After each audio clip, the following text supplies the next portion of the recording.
minutes subong roll out ko kay Van.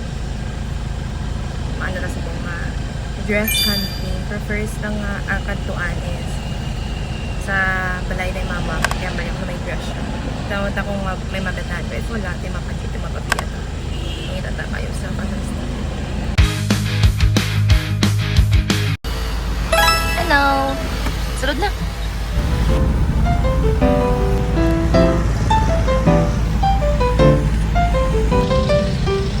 Okay. Abot na kami sa Deka. Galing wala si mama. Is a fail. Wala ko nakita nga dress. Pero yung mga blouse ko for work. So mapa-ano tas po, mapa-GT Mall. Kasi may makita ito. Ano naman sa GT Mall? Anong pat? Hindi, okay naman kaysa wala Ulit.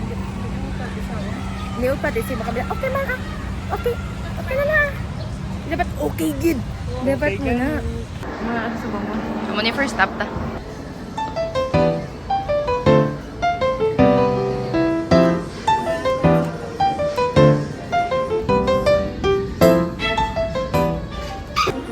Destination 2. Kailan ba ka destination 2? So, ngita na ako sa buong polo. Kung may mas dami ng girls. Anong gawa unod?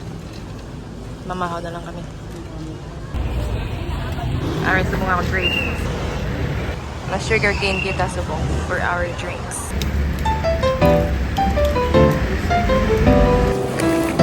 Love it. Baka kami sa matry na vegan empanada ko.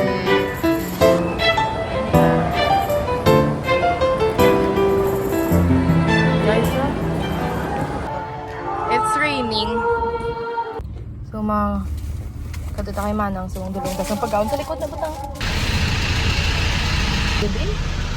Video na yun Bili na naman ang car. Ba't kung kitaon pa? Or hindi siya kitaon. Bili siya naman. Kadto ni kay manang.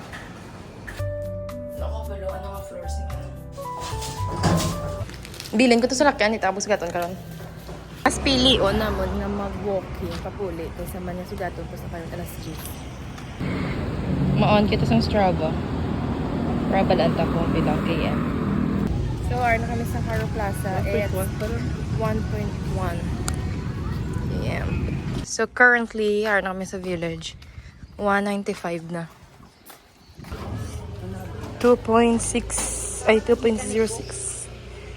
May bisita kita today. Mado.